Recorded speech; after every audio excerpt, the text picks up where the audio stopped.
આપ સૌનું ફરીથી હાર્દિક સ્વાગત છે।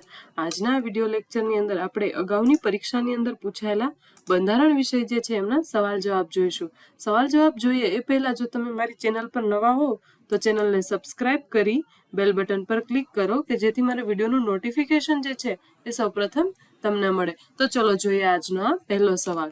તો સવાલ છે બંધારણની કઈ જોગવાઈ હેઠળ સર્વોચ્ચ અદાલતને પોતાના આદેશના તિરસ્કાર બદલ શિક્ષા ફરમાવવાની સત્તા મળે છે। અને આ સવાલ જે છે એ નાયબ મામલતદાર ની અંદર નાયબ મામલતદાર અને ડીવાયએસઓ 2017 ની એક્ઝામની અંદર પૂછાયેલો છે। અને આ સવાલનો સાચો જવાબ છે અનુચ્છેદ 129 બી આનો સાચો જવાબ છે અનુચ્છેદ 129।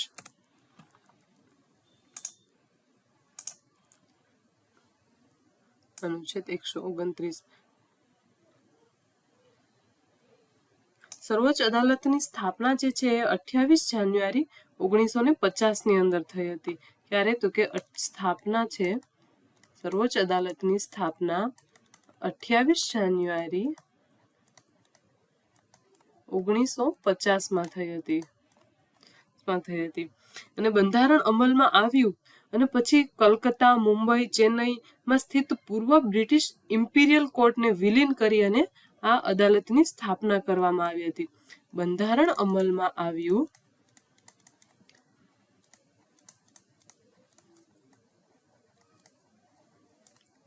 પછી 1950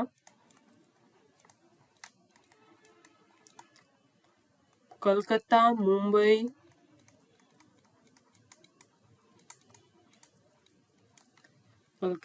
મુંબઈ અને ચેન્નઈ માં સ્થિત પૂર્વ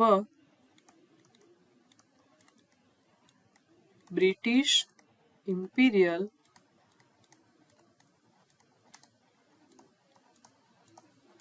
કોર્ટને વિલીન કરી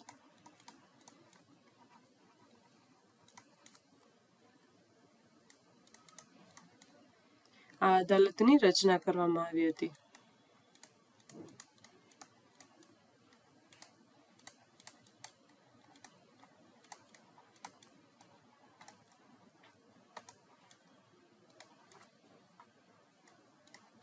તેની સૌપ્રથમ બેઠક જે છે ને પ્રિન્સ ચેમ્બરના જર્નલ કાઉન્સિલ હોલ જે અગાઉ બ્રિટિશ વાઇસરોયનું મકાન હતું એની અંદર મળી હતી। તેની પ્રથમ બેઠક prince chamber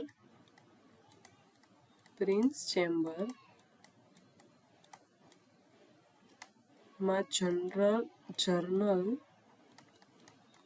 council hall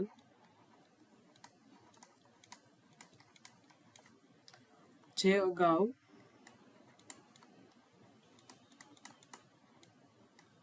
British વાઇસરોયનું મકાન હતું।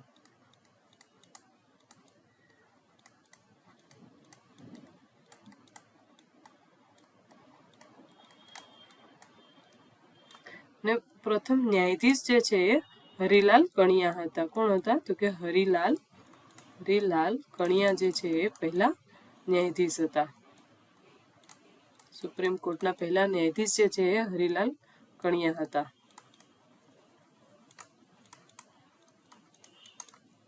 જોઈએ પછીનો સવાલ છે કોની ભલામણ મુજબ રાજ્યોને કેન્દ્રીય કર આવકનો હિસ્સો મળે છે।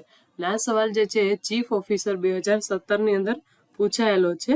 અને આનો સાચો જવાબ આવશે નાણાં પંચની ભલામણ મુજબ રાજ્યોને જે છે એ કેન્દ્રીય કરનો આવકનો જે હિસ્સો છે એ મળે છે। ભલામણ મુજબ મળે છે। હવે નાણાં પંચની રચના જે છે ને બંધારણના અનુચ્છેદ 280 મુજબ થાય છે। એની નાણાં પંચની રચના બંધારણના અનુચ્છેદ 280 મુજબ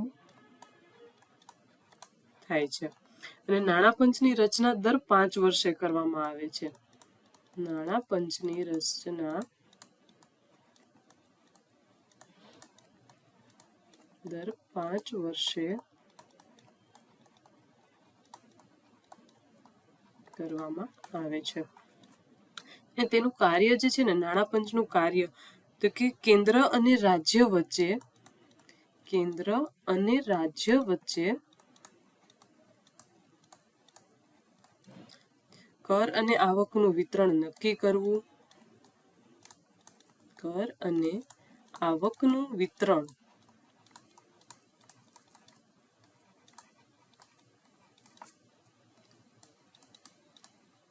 નક્કી કરવું તથા રાજ્યોને અનુદાન આપવું.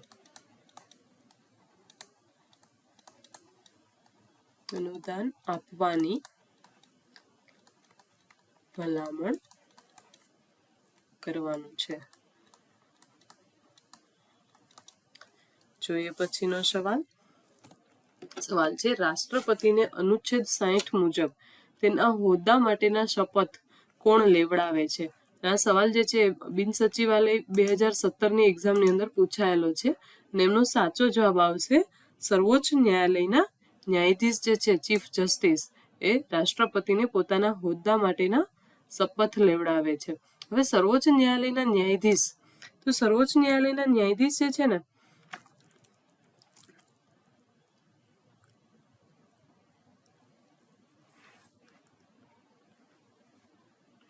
જોઈએ પછીનો સવાલ છે ભારતના બંધારણની વિશેષતા અંગે નીચે પૈકી કયું સુસંગત છે? ના સવાલ જે છે બિન સચિવાલય 2019ની અંદર પૂછાયેલો છે.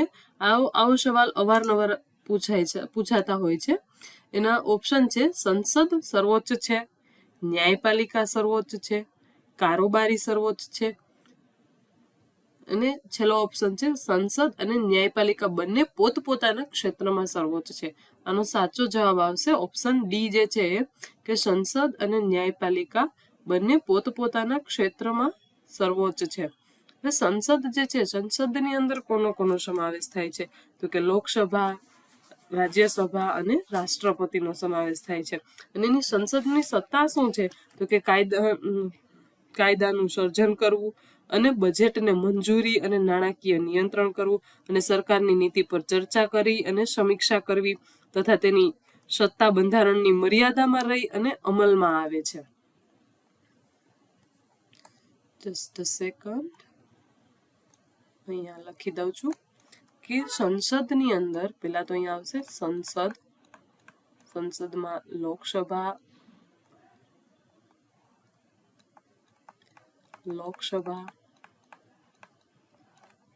રાજ્યસભા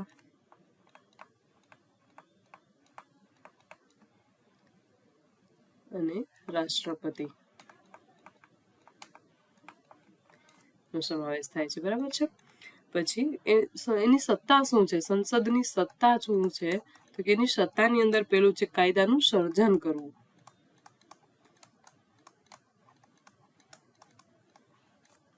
સેકન્ડ છે બજેટ મંજૂરી અને નાણાકીય નિયંત્રણ.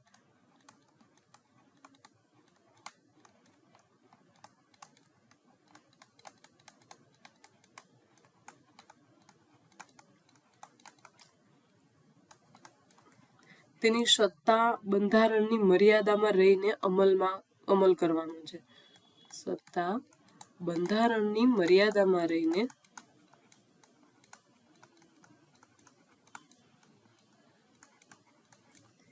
અમલ કરવાનું છે. કરાવવાનું છે. હવે આપણે જોઈએ તો ન્યાયપાલિકા જે છે અહીંયા સમજાવું છું. ન્યાયપાલિકા શું છે? તો કે કાયદાની વ્યાખ્યા, વિવાદોનો નિકાલ અને ન્યાય આપવાના મામલોમાં સર્વોચ્ચ છે. ન્યાયપાલિકાની અંદર પણ સુપ્રીમ કોર્ટ, હાઈકોર્ટ અને નીચલી અદાલતનો સમાવેશ થાય છે. સુપ્રીમ કોર્ટ, હાઈકોર્ટ અને નીચલી અદાલત.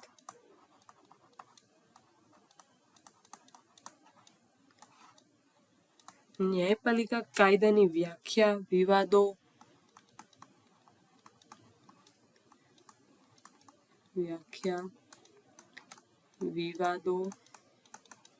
નો નિકાલ, વિવાદોનો નિકાલ અને ન્યાય આપવાનો.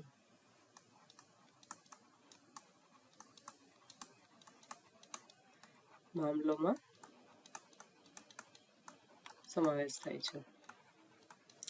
કાયદા બનાવવા નહીં પરંતુ તેનો અર્થ લગાવી અને લગાવવાની સત્તા ધરાવે છે. ન્યાયપાલિકા જે છે ને કાયદા ન બનાવી શકે, કાયદા બનાવવા નહીં પરંતુ તેનો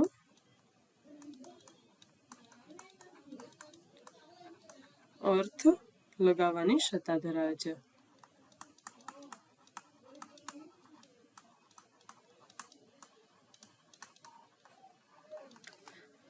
ધરાવે છે. જોઈએ પછીનો સવાલ છે રાજ્ય લોકસેવા આયોગના સ્ટાફની સેવાની શરતો અંગે ની જોગવાઈઓ કોણ નક્કી કરે છે? આ સવાલ જે છે જીપીએસસી 2017 ની અંદર પૂછાયેલો છે. આનો સાચો જવાબ આવશે કે રાજ્યપાલ જે છે રાજ્ય લોકસેવા આયોગના સ્ટાફની સેવાની શરતોની જોગવાઈ નક્કી કરે છે. રાજ્યપાલની નિમણૂક જે છે રાષ્ટ્રપતિ દ્વારા કરવામાં આવે છે. રાજ્યપાલની નિમણૂક રાષ્ટ્રપતિ દ્વારા કરવામાં આવે છે.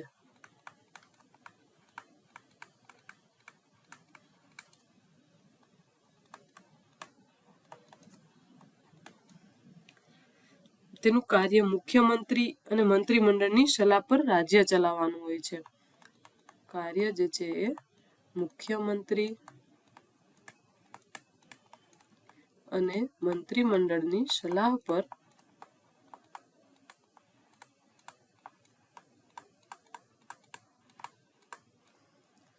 રાજ્ય ચલાવવાનું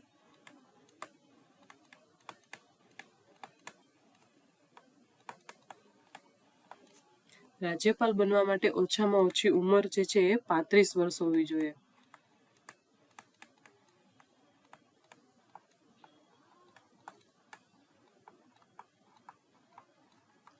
35 વર્ષ હોવી જ જોઈએ.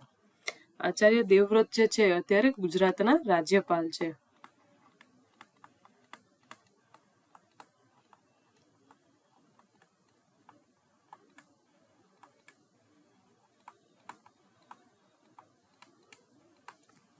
જોઈએ પછીનો સવાલ ભારત સંઘમાં કેટલામાં રાજ્ય તરીકે ગુજરાત રાજ્યની સ્થાપના થઈ હતી? ના સવાલ જે છે જીપીએસસી સોશિયલ વેલફેર 2017 ની એક્ઝામની અંદર પૂછાયેલો છે. આનો સાચો જવાબ આપશે ઓપ્શન ડી. ભારત સંઘની અંદર 15મા રાજ્ય તરીકે ગુજરાત રાજ્યની સ્થાપના થઈ હતી. તો ગુજરાત રાજ્યની સ્થાપના ક્યારે થઈ હતી? તો કે 1 મે 1960 ના રોજ ગુજરાત રાજ્ય જે છે એ બૃહદ મુંબઈમાંથી અલગ પડ્યું હતું અને ત્યારે અલગથી ગુજરાત રાજ્યની સ્થાપના થઈ હતી. 1 મે 1960 ના રોજ બૃહદ મુંબઈમાંથી અલગ પડ્યું હતું.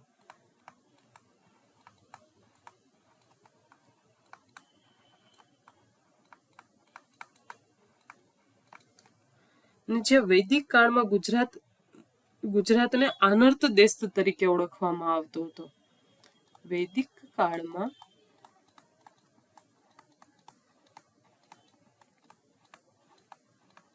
ગુજરાતને આનર્ત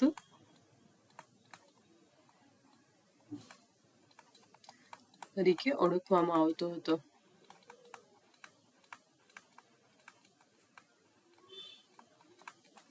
આ રાજ્યમાં સિંધુ સંસ્કૃતિનો મહત્વના સ્થળો ગુજરાત રાજ્યની અંદર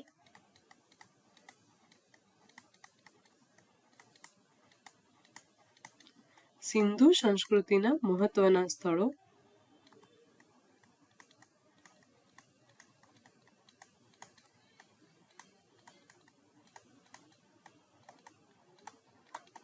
લોથલ અને ધોળાવીરા આવેલા છે.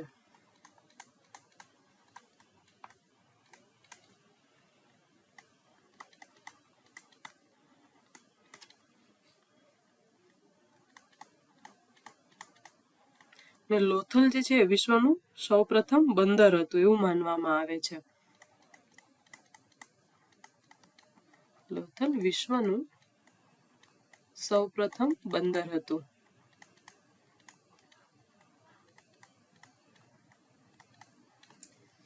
બંદર હતું એવું માનવામાં આવે છે. અને યુરોપની વિવિધ સત્તાઓનું આગમન પણ સૌપ્રથમ ગુજરાતમાં જ થયું હતું. યુરોપની વિવિધ સત્તાઓનું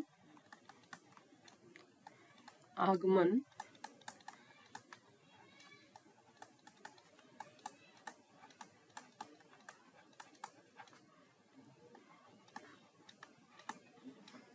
સૌપ્રથમ ગુજરાતમાં ઈસવીસન 1600માં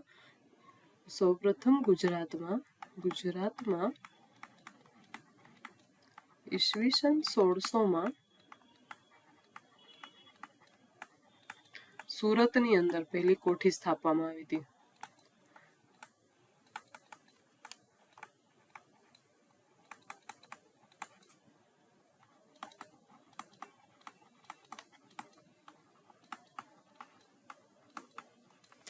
અને દીવ દમણ અને દાદરા નગર હવેલી જેવા અલગ અલગ કેન્દ્રમાં તેમણે સત્તા સ્થાપી હતી. દીવ દમણ અને દાદરા નગર હવેલીમાં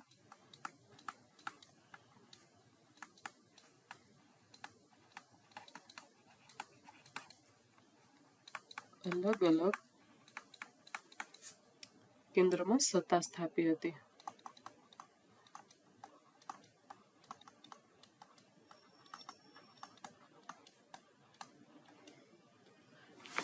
જોઈએ પછીનો સવાલ છે ગોવા, દમણ અને દીવ પોર્ટુગીઝના શાસનમાંથી ક્યારે મુક્ત થયા? અને આ સવાલ જે છે જીપીએસસી ક્લાસ 2 2017ની એક્ઝામની અંદર પૂછાયેલો છે.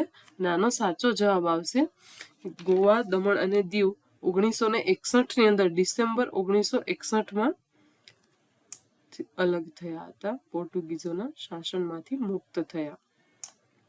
ગોવા, દમણ અને દીવ 19 ડિસેમ્બર 1961ના રોજ પોર્ટુગીઝ શાસનમાંથી મુક્ત થયા. 19 ડિસેમ્બર 1961 ના રોજ પોર્ટુગીઝ શાસનમાંથી મુક્ત થયા.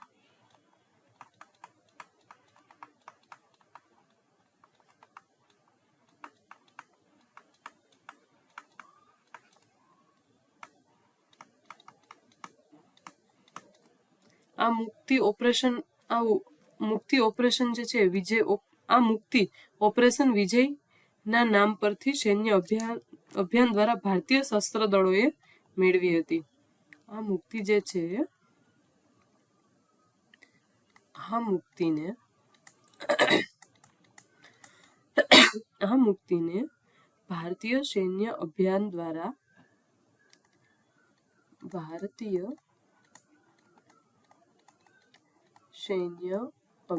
દ્વારા ઓપરેશન વિજય નામ આપવામાં આવ્યું હતું. ઓપરેશન વિજય નામ આપવામાં આવ્યું હતું. આ ઘટના પછી ગોવા, દમણ અને દીવ ભારતનો ભાગ બનાવવામાં આવ્યા. આ ઘટના પછી ગોવા, દમણ અને દીવને ભારતનો ભાગ બનાવવામાં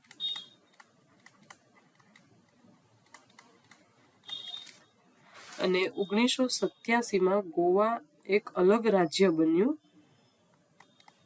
1987માં ગોવા એક અલગ રાજ્ય બન્યું.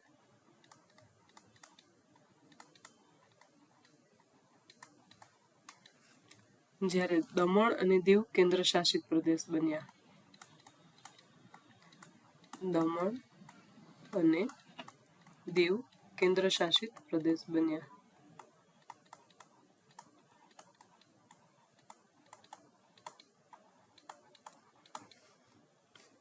જોઈએ પછીનો સવાલ લોકસભાના એક પણ સત્રનો સામનો ન કરનાર વડાપ્રધાન કોણ હતા? આ સવાલ જે છે ચીફ ઓફિસર 2017ની એક્ઝામની અંદર પૂછાયેલો છે અને આ સવાલનો સાચો જવાબ છે ઓપ્શન સી, ચૌધરી ચરણસિંહ, જે આપણા લોકસભાની અંદર એક પણ સત્રનો સામનો કરનાર વડાપ્રધાન નથી.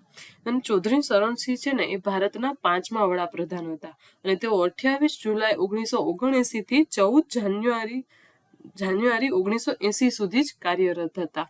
જોઈએ પછીનો સવાલ છે મફત કાનૂની સહાયની જોગવાઈ સંવિધાનના કયા વર્ષે ઉમેરવામાં આવી હતી? આ સવાલ જે છે પીએસઆઈ ખાતાકીય 2018ની અંદર પૂછાયેલો છે અને આનો સાચો જવાબ આવશે 1976ની અંદર મફત કાનૂની સહાય જે છે એની જોગવાઈ સંવિધાનમાં ઉમેરવામાં આવી હતી. Option A 1976. જોઈએ પછીનો સવાલ બંધારણ ઘડવાનો સૌપ્રથમ વિચાર કોને આવ્યો હતો? અને આ સવાલ જે છે જીપીએસસી ક્લાસ 1ની અંદર 2018માં પૂછાયેલો છે અને આનો સાચો જવાબ છે ઓપ્શન બી, એમ.એન. રોયને બંધારણ ઘડવાનો સૌપ્રથમ વિચાર જે છે એ આવ્યો હતો. ધન્યવાદ. જો તમને મારો આજનો આ વિડીયો લેક્ચર પસંદ આવ્યો હોય તો ચેનલને સબસ્ક્રાઇબ કરી વિડીયોને શેર કરો અને બેલ બટન પર ક્લિક કરવાનું ભૂલશો નહીં.